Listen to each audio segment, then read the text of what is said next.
전국적으로 소나기가 내리겠습니다. 오늘 낮 최고 기온은 29도에서 33도로 어제와 비슷하겠습니다. KBS 제1라디오 4시 뉴스를 마칩니다. 지금까지 아나운서 최원정이었습니다. KBS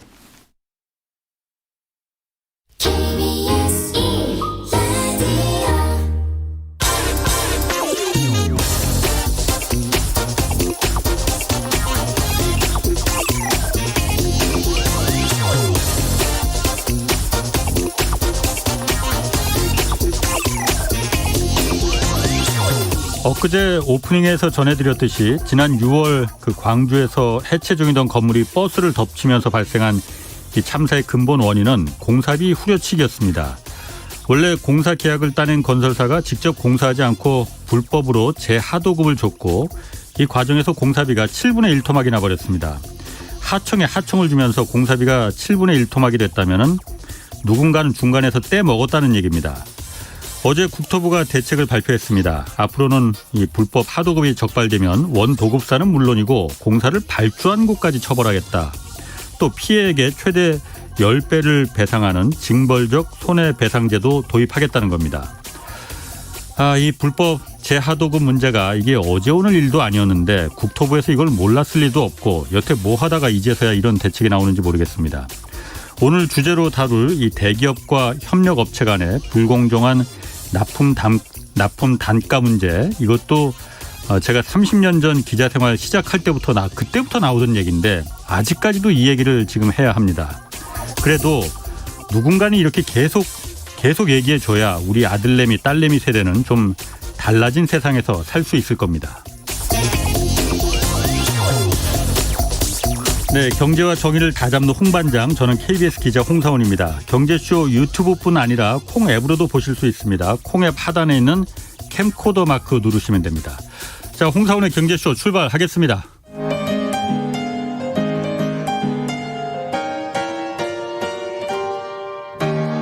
대한민국 최고의 경제 전문가와 함께합니다. 믿을 만한 정보만 쉽고 정확하게 전해드립니다. 홍사원의 경제쇼. 네, 올 상반기 이제 국내 대기업들은 깜짝 실적을 기록했지만 중소기업들은 뭐 그렇게 좋지 않습니다. 오늘 이 문제 좀 집중적으로 다뤄보겠습니다. 먼저 참여연대 정책위원인 김남근 변호사 나오셨습니다. 안녕하세요. 네, 안녕하십니까. 아이고, 제가 취재할 때는 많이 뵀었는데 이렇게 스튜디오는 처음입니다. 예. 그리고 중소기업 중앙회 정옥조 혁신성장본부장 나오셨습니다. 안녕하세요. 예, 안녕하십니까. 뭐 오늘 방송이 처음이라고 많이 떠신다 그러셨는데 떨지 마시고 실상을 자세히 좀 얘기를 해 주세요. 예, 그러겠습니다. 자, 뭐 코로나 뭐 이거 다 안 좋은 거 아니에요. 그러니까 좋은 데는 엄청 좋습니다, 지금. 오히려. 국내 대기업들 뭐 상반기에 깜짝 실적 달성했는데 중소기업들 지금 어떤 상태입니까? 예. 우리 중소소상공인의 한 60%가 매출이 감소됐다고 호소를 하고 있고요. 이로 인해서 실업자가 급증을 지금 하고 있습니다. 그런데 통계도 나와 있지만은 대기업은 지금 역대 최대 지금 호황을 누리고 있거든요. 그래서 지금 현상은 대중소기업 간 K자 양극화가 심화되고 있다. 이렇게 표현할 수 있겠습니다. 그럼 대기업들은 지금 영업이익이 굉장히 매출이나 이런 게 삼성전자 같은 경우에는 지난 분기 영업이익이 지금 12조를 넘어섰단 말이에요. 그런데 그렇습니다. 중소기업들은 그럼 그렇게 이익이 나는 건 아니라는 거죠, 그럼? 그렇습니다. 예. 대기업이 크게 두 가지가 있는 거죠. 하나는 이제 완성품을 만들어서 해외에 수출하는 대기업들이 있는데 이제 최대 호황을 맞고 있다 그러잖아요. 경기가 회복되고 있으면서. 근데 여기다가 이제 부품 소재를 납품하는 중소기업이 있고 다시 중소기업들은 그 원료들을 이제 구매해야 될 거 아니에요. 근데 원자재들을 뭐 철강이나 나프타 뭐 이런 거 원자재들을 공급하는 또 회사들은 다 또 대기업들입니다. 그러니까 중소기업은 가운데 이렇게 끼어 있는 거죠. 근데 문제가 되고 있는 건 이 원자재를 공급하는 회사들도 영업이익들이 엄청나게 좀 많이 올라가고 있거든요. 그러니까 수입하는 이제 원자재들인 뭐 철광석이라든가 뭐 석유라든가 뭐 펄프라든가 이런 게 이제 많이 올랐기 때문에 그 가격들을 많이 올린다고 그러는데 근데 실제로 보게 되게 되면 뭐 포스코 같은 경우에는 작년 2분기에 1,677억 정도 영업이익이 났었는데 예. 올해 2분기에는 그게 15배 정도 되는 한 2조 2천억 정도의 영업이익이 났어요. 예. 뭐 현대제철 같은 경우에도 작년에 한 140억 정도였는데 2분기에 그거에 한 35배 정도 되는 한 5,400억 정도의 영업이익이 났고 예. 뭐 LG화학 같은 경우에도 1분기에 작년에 2,300억이었는데 올해 뭐 1조 4천억이니까 예. 어마어마한 영업이익을 났는데 그게 원자재 가격이 올랐다 그러면서 그 중소기업들의 공급하는 공급 가격을 한꺼번에 많이 올렸기 때문에 나온 이익들이거든요. 그럼 중소기업들은 그 원자재를 공급받을 때 공급 가격은 지금 엄청 올라 있고 막 2달, 3달 사이에 계속 연속적으로 올리니까 어려운데 그러면 이걸 또 납품 대금에 반영을 해줘야 되잖아요. 근데 또 납품을 받는 대기업들은 안 해주는 거죠. 아, 그러니까 정리를 해보면은 우리 그 물건을 만드는 산업 구조가 포스코나 뭐 그 석유화학 제품 그 대기업에서 원료를 외국에서 수입을 해서 그걸 갖다 가공 철판이나 뭐 이런 걸 만들면은 그걸 중소기업에 부품을 만드는 중소기업에 그걸 이제 팝니다. 그렇습니다. 그럼 중소기업들이 그걸 갖다가 부품을 만들어서 삼성전자나 현대자동차 대기업에 다시 납품을 하는 거잖아요. 그런데 지금 원자재 값이 굉장히 올랐잖아요. 철광석 값도 오르고 구리값도 오르고 뭐 석유값도 올랐고. 그러면은 중소기업 입장에서는 당연히 비싸게 원자재 값이 올랐으면은 현대자동차나 삼성전자 그걸 반영을 지금 못 해준다는 얘기예요. 그러면은 납품 단가가? 그렇습니다. 그러니까 원자재 가격이 인상되면은 그 인상된 가격으로 원자재를 구매를 하고요. 납품할 때는 그 인상분을 반영을 안 하는 그런 구조이죠. 그러니까 샌드위치. 그러니까 이제 부품 계약은 보통 한 1년 단위로 하거든요. 미리 납품 대금이 다 정해져 있습니다. 그런데 원료 공급들은 뭐 통보식이에요. 2달 후에 얼마 10% 올립니다. 뭐 석 달 후에 뭐 20% 올립니다. 그럼 그냥 그대로 되는 거예요. 뭐 협상도 없어요. 그 다 원료를 공급하는 게 다 독점이거든요. 한 기업이나 한 3개 기업 정도가 다 공급을 하는 거기 때문에 어떤 뭐 협상을 중소기업들이 할 수가 없습니다. 원료를 공급하는 대기업하고. 그러면은 2개월, 3개월 단위로 계속 오르고 있잖아요.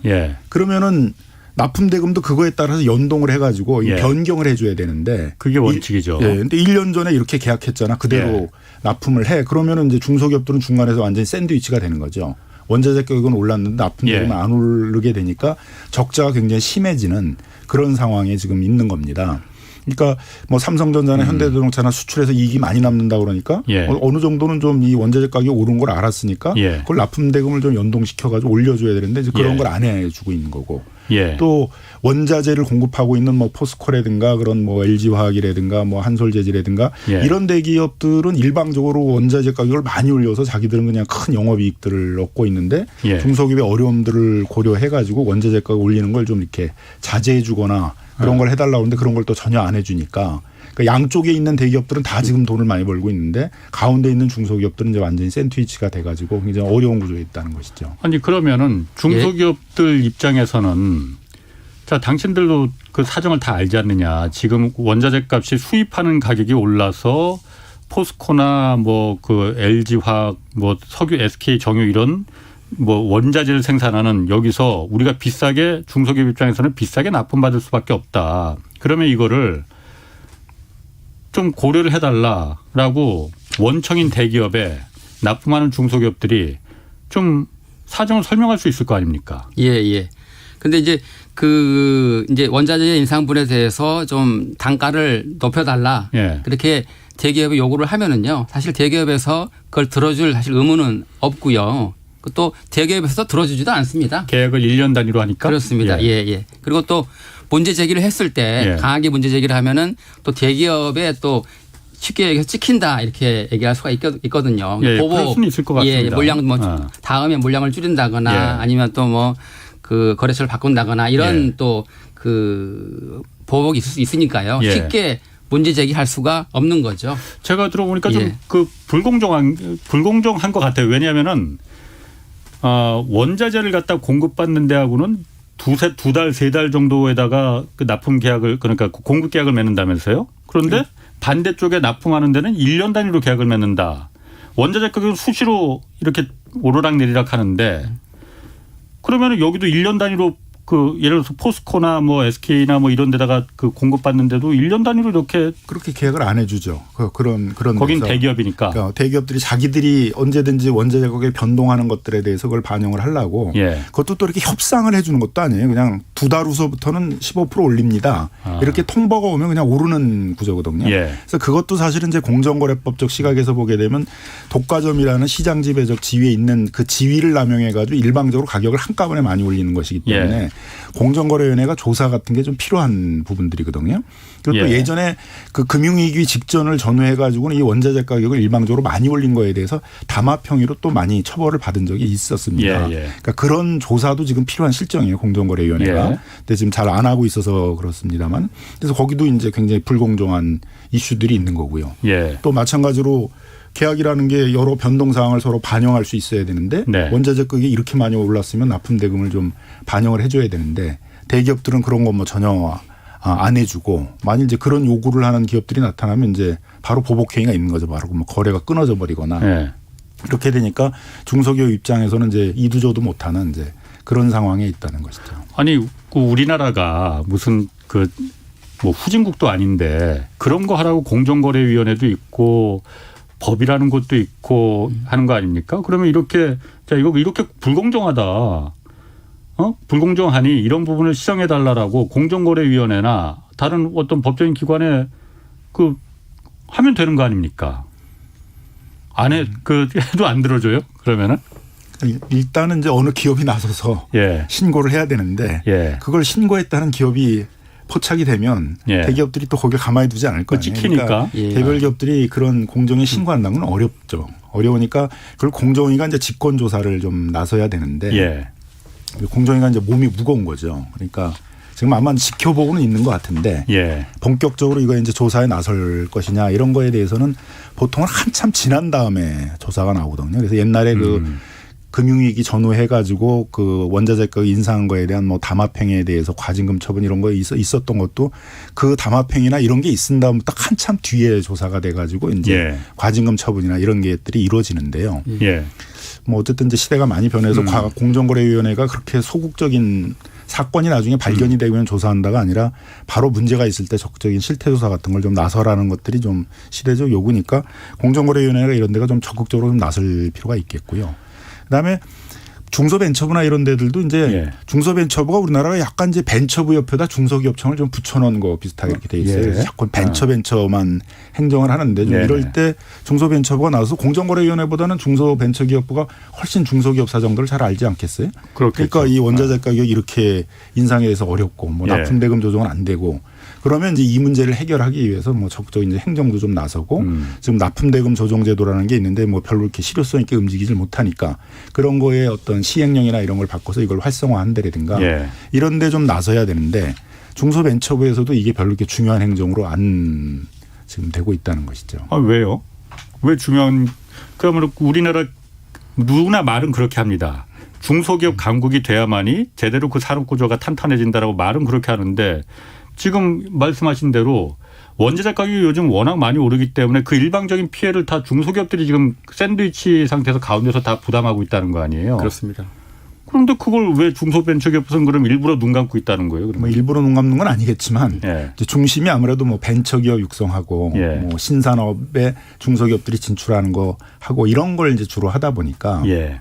그리고 또 중소벤처기업부는 개별 중소기업들을 지원하는 건 해도 예. 산업 문제에 대해서는 또 손을 못 대게 이렇게 돼 있거든요. 그건 예. 또 산업자원부에 다 영역으로 돼 있어서 예. 이런 부품 소재 산업이니 뭐 원자재 가격 인상이 이런 건 이제 주로 또 산업부 행정 영역인데 산업부 행정은 아무래도 대기업 중심으로 많이 가 있거든요. 예. 그러니까 수출 잘할 수 있도록 중소기업들이 대기업에 잘 밑받침해 줘야 된다. 이런 시각이 좀 강하다 보니까 예. 정부 차원에서 이게 잘 중요한 행정으로 좀 자리를 못 잡고 있는 거죠. 지금 그 원자재 가격이 지금 그 작년 코로나 이후에 지금 이제 올해부터 막 그 좀 경기가 살아나다 보니까 공장들이 막 돌아가다 보니까는 그래서 원자재 가격이 막 폭등을 한 거잖아요. 예. 그래서 요즘 그게 가장 좀 뭐라고 해야 되나요? 가장 그러니까 그 중소기업들이 타격을 많이 실질적으로 많이 이렇게 느껴지는 거예요. 그러면은 그 원자재 가격을 그대로 부담을 그렇습니다. 받는다는 예, 거예요. 예. 근데 그 이제 대표적인 업종이 플라스틱 업종하고요. 철강, 뭐 제지 이런 업종에서 워낙 이제 원자재 가격이 많이 오르다 보니까 또 그 공급도 잘 안 돼요. 그것 때문에 많이 지금 어려워하고 있는 것 같습니다. 아니 지금 그 저기 그 9665님이나 0798님 뭐 이분들이 당연히 이런 얘기 나올 거예요. 공정거래위원회는 도대체 뭘 하고 있는 겁니까? 이게 그러니까 지금 종합해 보면은 그거 아닙니까?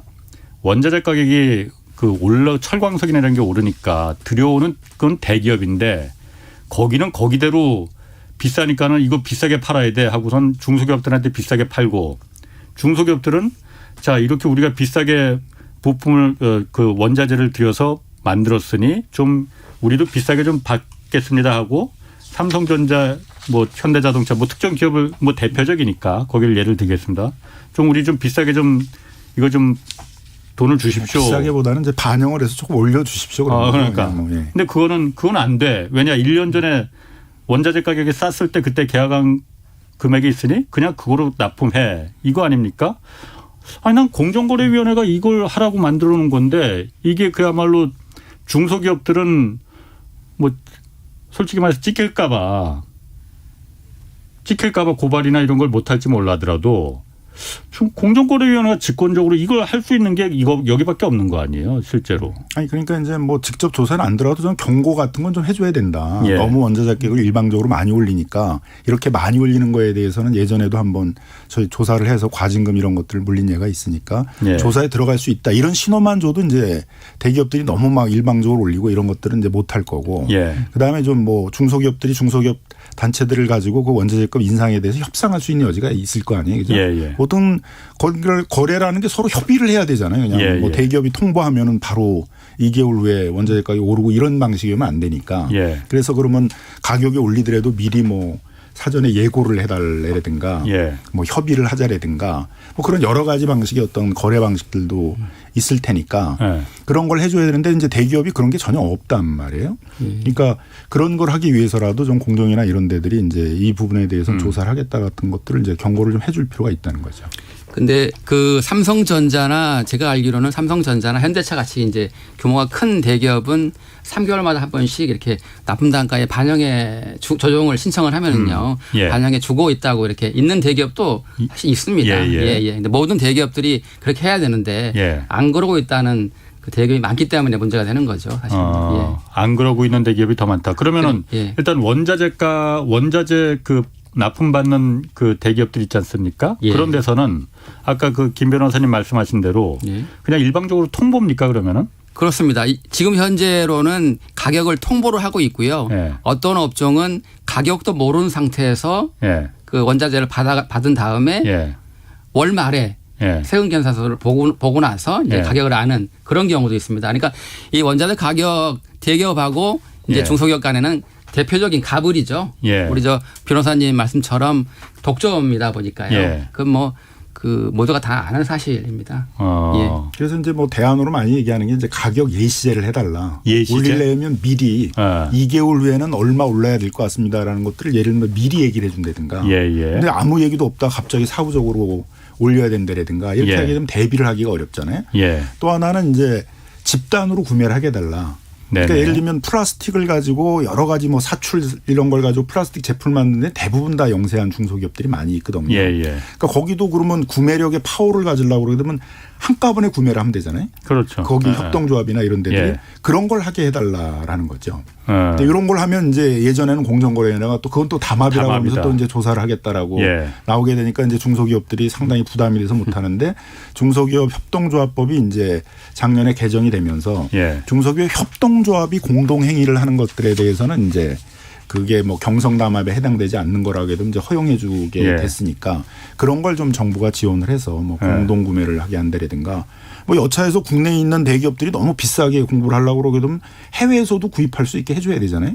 그럼 뭐 그 플라스틱 협동조합 이런 데들이 해외에서 우리 원자재 구입할 거야. 그럼 대기업들이 이런 식으로 막 이렇게 일방적으로 막 올리면 그래야지 이제 어떻게 보면 서로 거래 협상력들이 생겨가지고 공정한 거래들이 될 수 있는데 그런 이제 집단으로 어떤 가격이나 이런 것들을 협상할 수 있도록 해주는 뭐 그런 길을 열어준다든가 그런 게 정책적으로 필요한 것이죠.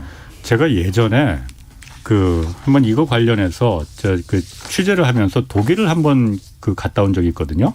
독일 갔더니 거기서는 독일도 이제 카르텔청이 따로 있더라고요. 우리나라 공정거래위원회 그렇죠. 이런 데처럼. 그런데 어떤 나라든 담합은 최종적인 소비자들한테 그 피해를 전가시키기 때문에 법적으로 굉장히 무거운 죄를 물리잖아요. 근데 독일 그 카르텔청은 중소기업들이 대기업으로부터 무리한 요구를 받았을 때는 담합을 허용을 하는 그 제도를 갖고 있더라고요. 그러니까 이제 중소기업 강국들을 보게 되면 이제 다 중소기업들이 단결하는 것들을 보장을 해줘요. 그러니까 독일 같은 경우에는 적용 배제예요. 일단은.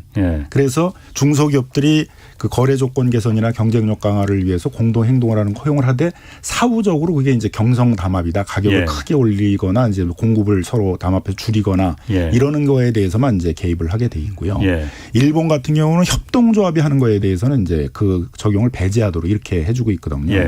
그래서 우리도 법상으로는 중소기업들이 거래 조건 개선이나 경쟁력 강화를 위해서 이런 공동 행동을 하는 것들에 대해서는 공정거래에 인가를 받으면 할 수 있게 이렇게 돼 있어요. 그리고 김상조 전 공정거래위원장이 자기가 있을 때 한번 꼭 인가를 하겠다라고 했는데 뭐 그때 안 하고 갔고 역사상 우리가 인가를 해준 예가 없는 거예요. 그러니까 사실 사문화돼 있는 거죠. 그 부분들은. 김상조 위원장은 왜 안 하고 갔어요? 글쎄요. 이제 뭐 이렇게 짧게 해서 그런 것 같아요. 나중에 정책실장까지 하고 그랬는데 그러니까 가서라도 좀 하면 좋을 텐데 그죠? 선례를 좀 남겨주면 좋은데 이럴 때 좀 선례를 남겨주면 더 좋겠죠. 그런 인가를 해줘가지고 그래서 이제 우리도 그런 그 중소기업들이 거래 조건 개선이나 그런 경쟁력 강화를 위해서 이렇게 그 뭐 협동조합 단위로 가격 협상을 하자라든가 이런 것들은 허용을 해줘야 된다 이거죠. 그래서 그 공정거래법이 개정이 안 되니까 결국 중소기업 협동조합 기본법에 법을 개정을 해서 이제 그렇게 협동조합들이 공동행위를 하는 것들은 허용을 해주고 다른 나라들은 허용을 해주는 게 아니라 이제 그걸 권장을 하는 거거든요. 여러 가지 공동행위 협업을 통해 가지고 경쟁력을 높이라고. 그래야지 우리도 일본이나 이제 중소기업처럼 뭐 대기업들이 일본이나 독일처럼 이제 그 대기업들이 흔들릴 때 중소기업들 부품 소재 산업들이 또 경쟁력을 가지고 국가 경쟁력을 뒷받침하고 그렇게 될 수가 있는 거죠.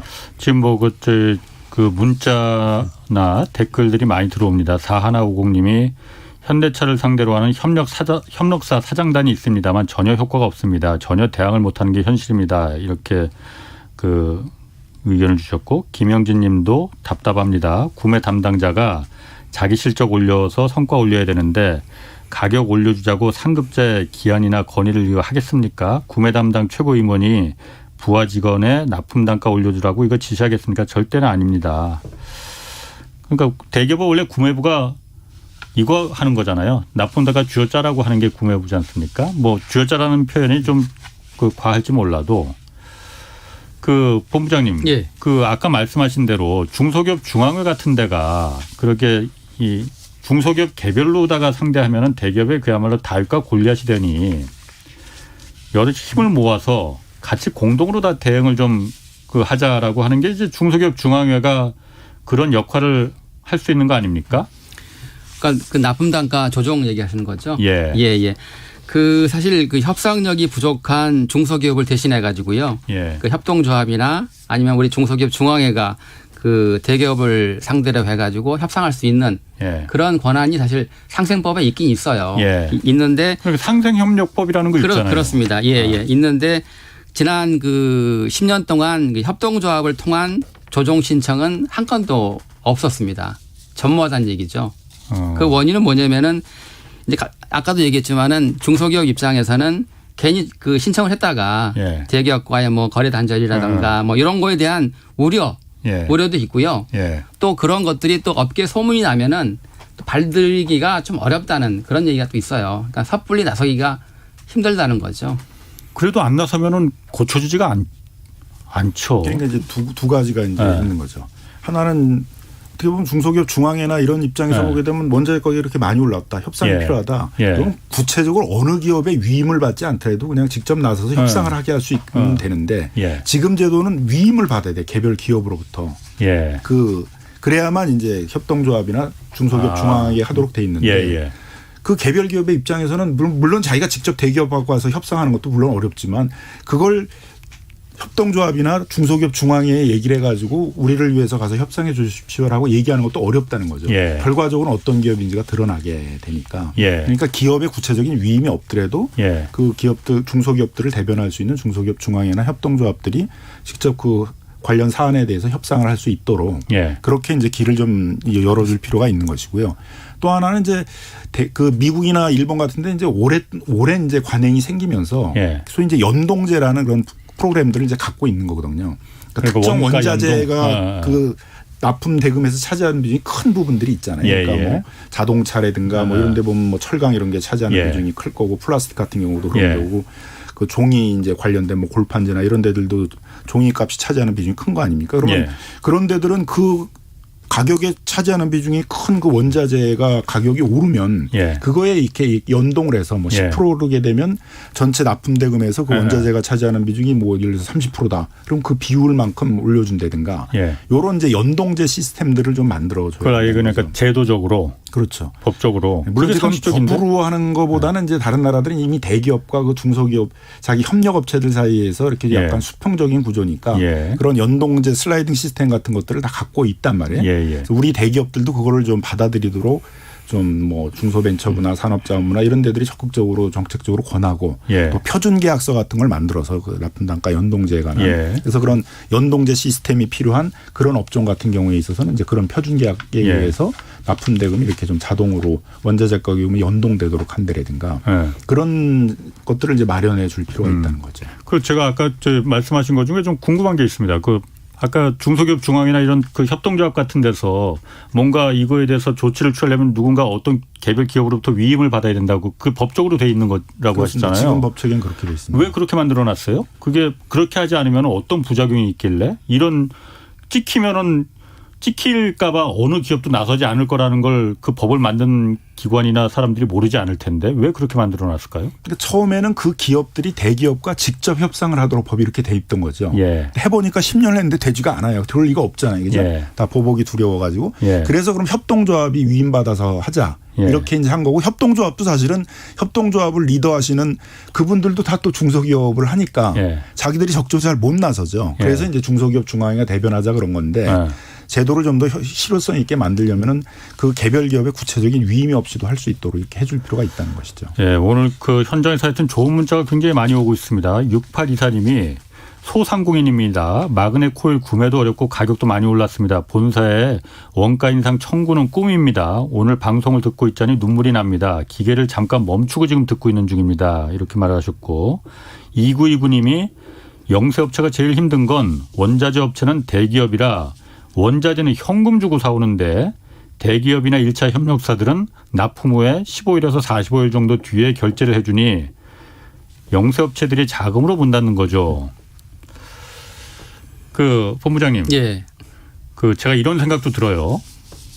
이게 사실 아직까지도 지금 때가 어느 때인데 이런 주제로 지금 이 토론을 하고 있다는 게 정말 그 한심한 얘기예요. 아까 제가 오프닝에도 말했지만 30년 전부터 지금 나온 얘기인데 혹시 말이죠. 그 중소기업들이 실상 그렇지 않은데 이런 데 나와서 좀 그 읍소하면은 조금 더 대기업들한테 좀 많이 뜯어낼 수 있지 않을까. 아니, 뜯어낸다는 표현은 좀 미안합니다. 좀 예. 더 많은 이익을 중소기업들이 좀 갖고 갈 그런 실상은 그렇지 않은데 혹시 그런 거 아닙니까? 아, 그건 말도 안 되는 얘기죠. 제가 혹시나 예. 지금 때가 어느 때인데 지금 예, 예. 대명천재 21세기 이런 일이 그렇습니다. 아직도 진짜 현장에서 발생하고 있는지 제가 정말 이해가 안 가서 그래요. 예. 말도 안 되는 얘기고요. 예. 실제로 그렇다 이거죠. 그렇습니다. 예. 그러니까 이게 좀 국가적인 어떤 산업 정책의 문제가 있는 거예요. 그러니까 예. 우리가 그 1970년대에는 중소기업들을 전부 대기업에 이렇게 전속화도록 했거든요. 그걸 이제 수직 계열화한다고 그렇죠. 그러는데 예. 그래서 아예 법 이름도 이제 중소기업 계열화 촉진에 관한 법률이었습니다. 예. 그래서 중소기업들은 해외에 직접 나가려고 그러지 말고 그냥 대기업한테 부품 소재 싸게 만들어 가지고 공급해주면 대기업이 그걸로 완성품 만들어서 해외에 가서 예. 그 경쟁력을 갖도록 하자 예. 이런 거예요. 그리고 또 어느 정도는 뭐 성공을 했다고 할 수도 있겠죠. 예. 근데 지금은 오히려 대기업들이 그런 건 이미 중국이 다 쫓아왔기 때문에 그런 식으로 하는 데들은 이제 대기업들이 다 흔들리기 때문에 오히려 부품 소재 산업 이런 데서 일본이나 독일처럼 우리가 경쟁력을 가져야 되거든요. 예. 그래서 법 이름도 바뀌었습니다. 소위 상생협력법이라는 거에 원래 법 이름이 중소기업 계열화 촉진에 관한 법률이었거든요. 예, 예. 수직 계열화하던 거에서 지금은 서로 수평적으로 상생협력하라. 예. 대중소기업 상생협력 촉진에 관한 법률로 이름이 바뀌었는데 예. 법만 이름이 바뀌었어요. 그리고 실질은 하나도 산업 현장에서 실질은 안 바뀌고 있는 거죠. 여전히 다 부품 소재 산업에 있는 중소기업들이 대기업에 이렇게 예. 전속 계열화하도록 이렇게 다 되어 있고 서로 이렇게 수평적인 협력 체계로 잘 가질 못하다 보니까 이런 위기 상황이 오게 되면 대기업들은 다 그 부담들을 중소기업한테 전달을 해서 대기업들은 금방 뭐 수출 경쟁력이 커지고 또 원자재 가격 납품하던데도 뭐 19년 20년 어려웠다 그러는데 예. 금방 21년엔 또 그걸 다 엄청난 영업이익을 얻고 그러는데 중소기업들은 그 사이에 껴서 굉장히 이렇게 어렵게 되는 그 구조를 못 탈피하고 있다는 거죠. 원래 사회적 경제적 약자를 보호하라고 국가가 있는 거고 그렇기 때문에 우리가 세금을 내는 건데 그래서 상생협력법이라는 게 그래서 있다는 거잖아요. 예. 상생협력법에서 제가 알기로는 이거 벌금도 있다고 그 법을 어기면 벌금도 낸다고 그러는데 예, 예. 그런데도 이게 그럼 그 법에 따라서 그야말로 고발 조치하고 뭐 찍히면은 안 되니까는 예.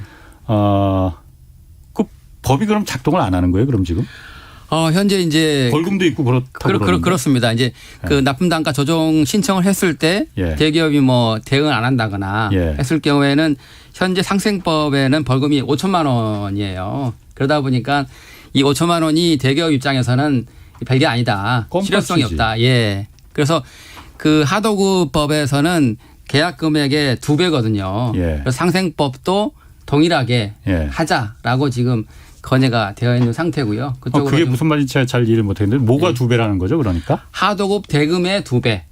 상생법을 어기면은 하도급 대금의 2배를 갖다가 벌금으로 내야 되는 거예요? 그러니까 그 우리 중소기업 중앙회가 대기업하고 이제 납품 단가 조정 협상을 하자라고 예. 했을 때 대기업이 만일에 그 불성실하게 한다거나 예. 그 대화를 거부했을 때 이제 현재 상생법에는 벌금이 5천만 원이거든요. 예. 그런데 하도급 법에서는 하도급 대금의 2배 이내에서 벌금을 내릴 수가 있어요. 예, 예. 그러니까 훨씬 더 금액이 크죠. 예. 그러니까 상생법의 5천만 원은 이게 적기 때문에 그 대기업에서 좀 안 움직인다 예. 생각할 수도 있기 때문에 상생법도 하도급 법과 마찬가지로 동등한 수준으로 하자. 예. 이렇게 지금 그러니까 준비하고 같은 거래 관계인데 예. 하도급법에서는 하도급 거래라고 그러고 예. 요 상생협력법에서는 위수탁 거래라고 하는데요. 예. 비슷한 규율을 하는데 하도급은 이제 좀 더 엄격한 규율을 하고 있기 때문에 예. 이제 뭐 하도급 대금의 뭐 2배 이렇게 되니까 굉장히 큰 과징금 같은 게 물려질 수 있는 것이고. 예. 근데 상생협력법은 이제 그런 어떤 상생협력을 하자라는 그런 취지니까 예. 제재나 이런 것들이 좀 굉장히 약하게 돼 있는 거죠. 그러니까 아까 5천만 원이라고 하면은 그 법 안 지켰다고 해서 그 고발당하고 그래서면은 5천만 원 내라고 하면은 그게 대기업이 정말 눈이나 깜짝하겠습니까? 5억 원도 아니고 50억이라고 하면 좀 그 모를까. 5억 원이라고 해도 눈 깜짝 안 할 것 같은데. 그래서 이제 이 제재를 좀 높이는 것들도 있고 예. 또 최근에는 이제 대기업들이 전부 다 이제 ESG 경영이라고 그래서 그렇죠. 그 ESG에서 그 S라는 게 이제 사회적 책임이잖아요. 예. 그러니까 사회적 책임 중에 가장 이제 큰 게 소비자들에 대한 거하고 예. 협력 업체들에 대한 것들인데 예. 그래서 이렇게 협력 업체들과의 상생 협력 잘 안 하고 예. 납품 대금 조정 같은 거 잘 안 하고 이런 부분들에 대해서는 이제 좀 뭐 언론이나 이런 데서도 이런 데는 잘 ESG 경영 사회적 책임을 안 하는 데다라는 어떤 좀 사회적 비난 여론 같은 예. 것도 좀 있어야 되고요.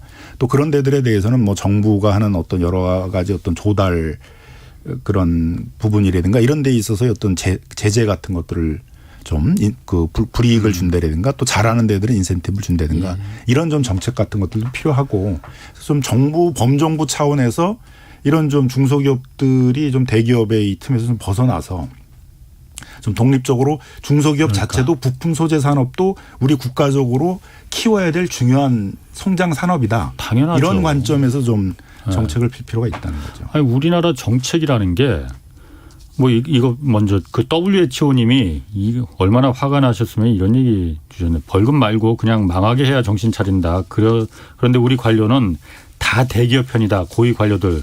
왜냐하면 나중에 다 대기업으로 재취업하기 때문에 지금 그 얘기거든요. 우리나라 정책이 산업 정책이라는 게 철저하게 경제적 사회적 강자인 대기업 위주로 다 돼 있지 않습니까? 물론 법을 만드는 사람들이 그리고 정책을 만드는 사람들이 이해관계가 나중에 있을 수 있기 때문에 또 실제로 있고 그렇기 때문에 대기업 위주로 그 펼쳐질 수밖에 없는 거잖아요. 근데 뭐 이제 뭐 그런 부분도 분명히 있고, 예. 네, 뭐 공정거래위원회에서 일하던 주요 임원들이 다 대기업에 가가지고 공정거래위원회 로비스트가 다 돼버리고 그러니까 그렇지. 이제 정책에 대한 신뢰가 떨어지는 것도 있는데 산업 정책 자체가 너무 대기업들이 하는 산업만을 위주로 예. 정책이 펴진다는 거죠. 예. 그러니까 자동차 산업이 있으면 자동차 부품 산업도 같이 발전을 해야 되는 거거든요. 예. 근데 우리나라 산업부에서는 자동차 산업은 있는데 완성차 산업에 대한 산업 정책은 있는데 예. 그 부품 산업을 해외까지 진출할 수 있도록 키운다는 이런 관점은 없다는 거죠. 그게 없죠. 반도체에 대한 산업 정책은 있는데 예. 반도체의 소재를 공급하는 중소기업들, 반도체 소재, 예. 반도체 장비 산업을 키우겠다. 이걸 세계적인 경쟁력으로 키우겠다. 이런 관점이 있어야 되는데 근데 산업 정책을 전부 산자부가 해요. 예. 그럼 거기는 다 그런 대기업 중심의 산업 정책 시각만 있거든요. 좀 중소벤처부가 개별 중소기업을 지원하는 것만이 아니라 중소기업들이 가져야 되는 산업 정책들, 예. 부품 소재 뭐 이런 게 전형적인 거잖아요. 뭐 중소유통상인에 있어서의 뭐 유통산업 정책이라든가 뭐 예. 봉제 수제화 뭐 이런 전통의 어떤 중소기업 정책이라든가 이런 것들을 중소벤처부가 좀 챙길 수 있어야 되는데 그런 걸 좀 중소벤처부가 불우승격되는데도 이제 잘 못 챙긴다라는 좀 아쉬움이 있다는 거죠. 제가 얼마 전에 한번 또 그 좌절했던 게 좌절할 필요도 없지만 좌절했던 게 얼마 전에 왜 우리 그 세법 그 개정안 나왔잖아요. 거기 보니까 1조 앞으로 그 특정 산업에 대해서 반도체나 뭐 배터리 이런 전략적인 산업에 대해서 한 1조 5천억 원 정도 이제 세금을 깎아줘 세금으로 지원한다고 그러더라고요. 그거 다 대기업들이야. 세액공제 받는 것들은. 아니 대기업들은 반도체나 배터리나 다 장치 산업이기 때문에 굳이 세금으로 그걸 하지 말라고 투자라고 세금 깎아주면서까지 안 하더라도 그 대기업들이 살아남기 위해서 어차피 투자해야 되거든요. 중소기업들은 세액공제 받는 방법도 사실 잘 모르잖아요. 그렇습니다. 그런 걸 못하러 대기업에 다 그렇게 몰아주나? 나 그래서 아니 왜 이걸 세금으로 내가 낸 세금을 왜 대기업들한테 다 이렇게 가뜩이나 돈 많이 버는 대기업에 왜 갖다 주지? 그러니까 이제 단기적 효과를 전시 효과를 보기 위해서 그런 거죠. 물론 그러니까 거기에 해야만이 시설 투자하고 고용이 늘어난다고 뭐 그런. 그러니까 이번에 이제 2021년 세법 개정을 하면서 2022년부터 2026년까지 이제 세수 계획을 발표를 한 건데 예. 거기서 이제 그 한 1조 5천억 정도의 이제 조세 감면을 해주겠다는 건데 그걸 집중적으로 반도체, 배터리, 그 다음에 이제 백신 예. 그 산업에 하겠다는 겁니다. 근데 그 중에 감면이 돌아가는 게 이제 대기업에 8,669억이 돌아가고 중소기업은 3,086억밖에 안 돼요. 그러니까 예. 압도적으로 이게 대기업에 많이 감면 혜택이 돌아가잖아요. 예. 근데 문제가 되는 거는 이게 조세 감면만 있는 게 아니라 또 재정 정책으로 지원해 주는 게 있어요. 그러니까 대기업들은 상당히 중복적으로 여러 가지 예. 지원들을 받는데 중소기업에 지원받는 게 너무 적다 이거죠. 예. 그러니까 그런 점에 있어서도 조세 감면이나 재정 지원에 있어서도 좀 대기업에 지원해 주는 것만큼 중소기업에 지원해 준다든가 이렇게 약간 균형 정책이 있어야 되는데 백신이나 반도체나 배터리에 있어서도 그게 완성된 형태를 갖추려면 거기에다가 또 소재 부품 뭐 이런 거를 납품해야 되는 그런 거래를 해야 되는 중소기업들도 기술력을 갖춰야 되거든요. 그럼 그거에 대한 지원들의 규모도 상당히 좀 크게 해줘야 되는데 이게 항상 이제 우리 방식이 보게 되면 이 정부 안에서는 또는 단기간에 이렇게 어떤 정책의 효과를 보려면 대기업에 집중적으로 해줘가지고 그러면 단기적인 효과가 빨리 나온다 이거죠. 그러다 보니까 너무 이 조세 감면이나 이런 혜택들도 좀 대기업 중심으로 많이 운영된다라는 비판이 있는 겁니다. 7874님이 부품 사업 이윤도 대기업에서 다 가져갑니다. 순정 부품이 그 예입니다. 그러니까 순정 부품이라는 게 그러니까 대기업에서 현대면 현대자동차에서 순정 부품하는 게 다 만드는 건 중소기업이 똑같이 만드는데 예. 포장가리만 하는 거죠. 예. 현대 모비스를 하고 포장만 딱 바꿔가지고 파는데 예. 거기다 순정 부품 이렇게 써놔요. 예. 그러니까 마치 중소기업이 직접 정비업체에다 공급을 하게 되게 되면 그거는 그 불량품인 것처럼 그걸 오해를 주게끔 예. 용어를 쓰잖아요. 예. 다 어차피 그 똑같은 중소기업들이 생산하는 예. 부분들인데 그러다 보니까 그 AS 부품들을 또 독점을 한단 말이에요. 그 현대 모비스나 이런 데 독점을 해서 그걸로 또 큰 거잖아요. 예. 사실은 어차피 다 현대자동차가 부품업체들을 다 육성을 했고 현대자동차가 자동차를 팔면 그거에 따라 AS 부품들을 파는 것들인데도 예. 그러다 보니까 또 자동차 부품 업체 중에 독일의 뭐 보쉬니 일본의 덴소니 미국의 델피아니 이런 그 부품 기업들도 굉장히 그 크게 많이 육성돼 있는 부분이 있거든요. 근데 한국은 그 독자적으로 부품 그 자동차 부품 가지고 큰 업체가 없는 거죠. 뭐 사실 저희가 오늘 이 방송에서 일방적으로 뭐 대기업이 무조건 잘못했다 나쁜 놈이다 이걸 말하려는 게 아니고 말 그대로 좀 상생을 같이 살아야만이 대기업들도 제가 항상 예를 드는 게 그거거든요. 소나타 자동차가 그렇게 잘 팔리고 수출을 잘 되는 게 울산의 현대자동차만 그렇게 본사 직원들만 잘해서 그게 그렇게 되는 거겠느냐. 앞문짝 만들고 뒤에 깜빡이 만드는 중소협력업체들이 다 같이 잘해서 수많은 그야말로 협력업체들이 다 잘했기 때문에 그 좋은 자동차가 나오는 거지. 만약에 뒤에 깜빡이 만드는 협력업체가 품질이 떨어진다면은 그거 어떻게 되겠느냐라는 거거든요.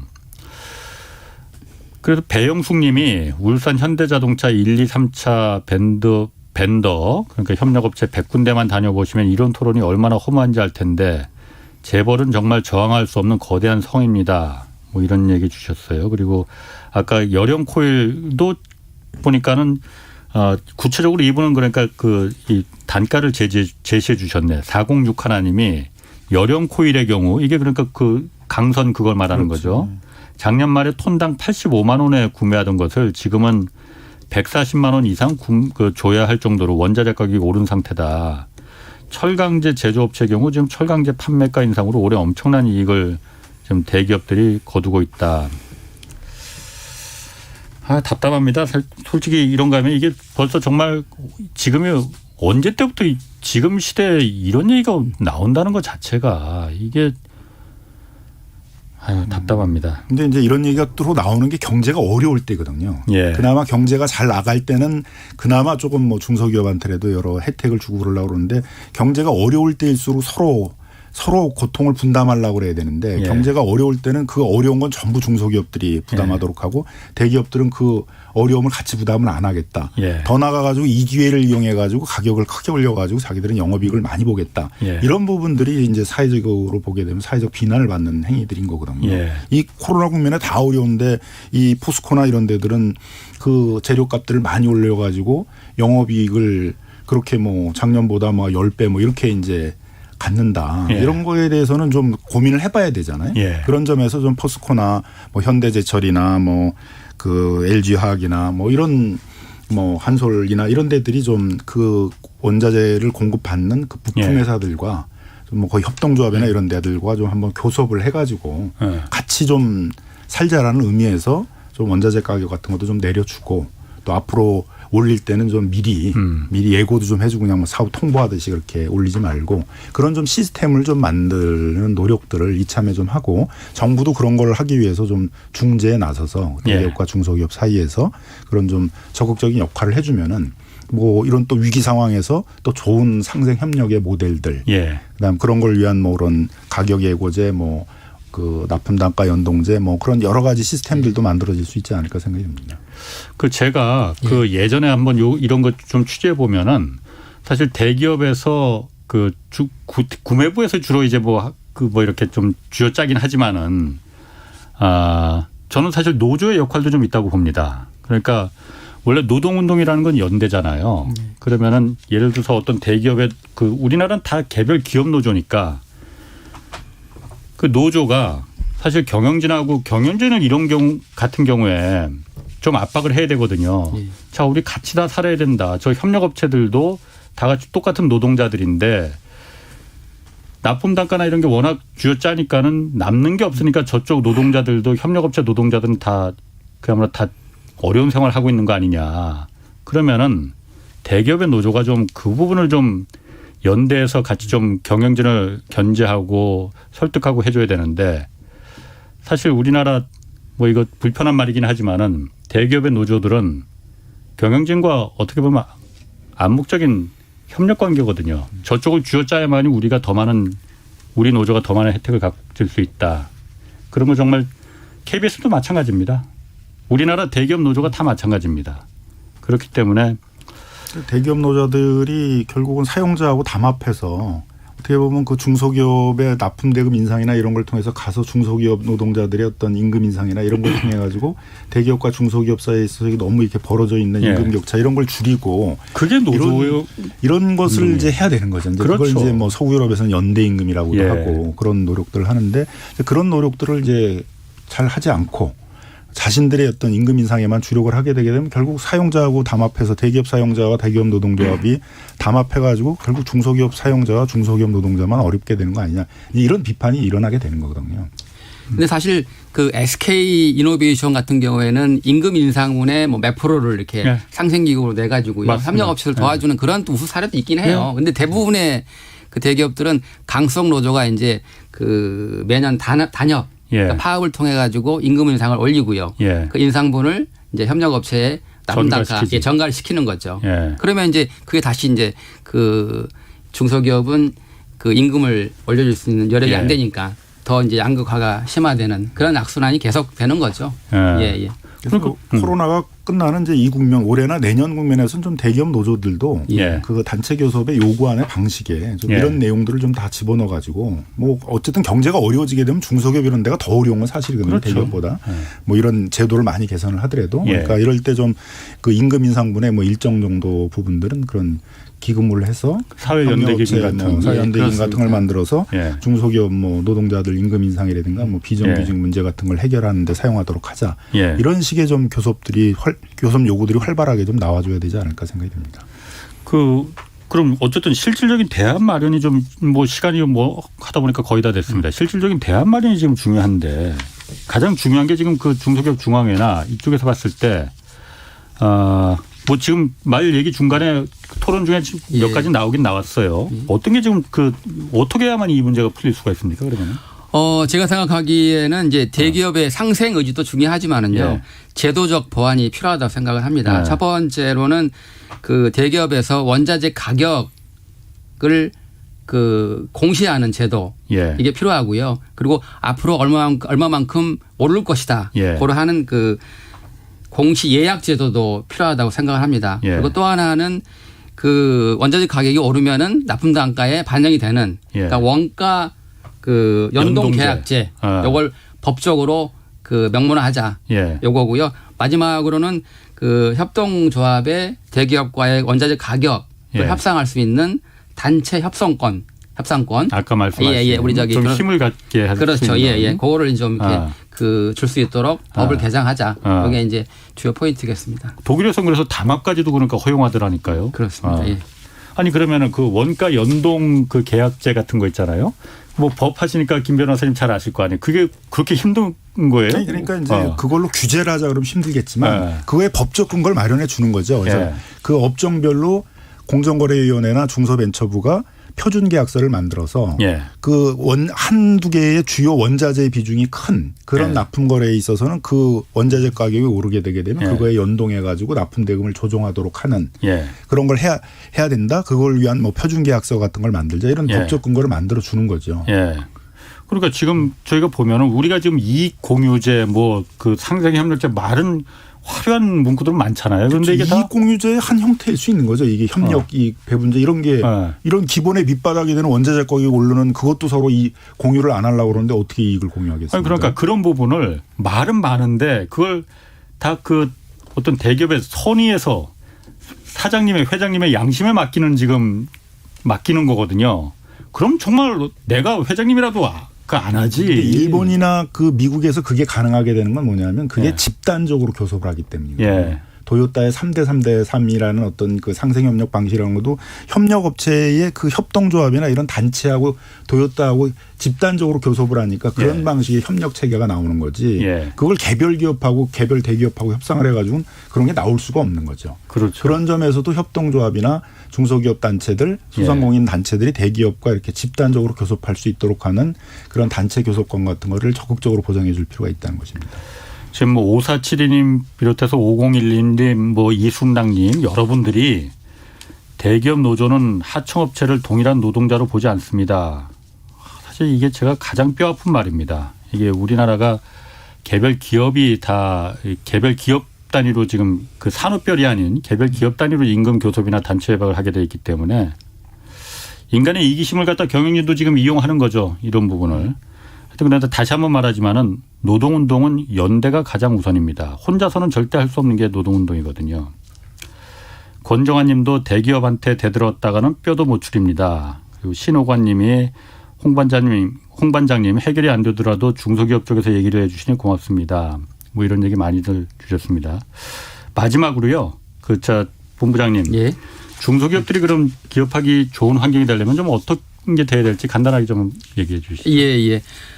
우리 중소기업이 생각하는 기업하기 좋은 환경은요. 예. 그 노동 규제 완화, 그러니까 최저임금이라든가 근로시간 단축, 뭐 중대재해처벌법 이런 것도 있고요. 그다음에 그 화평화감법, 환경 규제도 있지만은 예.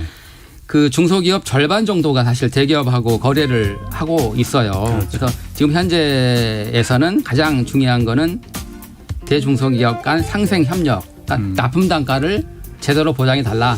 알겠습니다. 예, 이게 가장 중요한 요소라고 생각을 합니다. 예, 고맙습니다. 오늘 뭐 하여튼 두 분, 김남근 변호사 그리고 정옥조 본부장 두 분 고맙습니다. 자, 오늘 여기까지 하겠고요. 내일 다시 찾아뵙겠습니다. 지금까지 경제와 정의를 다잡는 홍반장, 홍사훈의 경제쇼였습니다.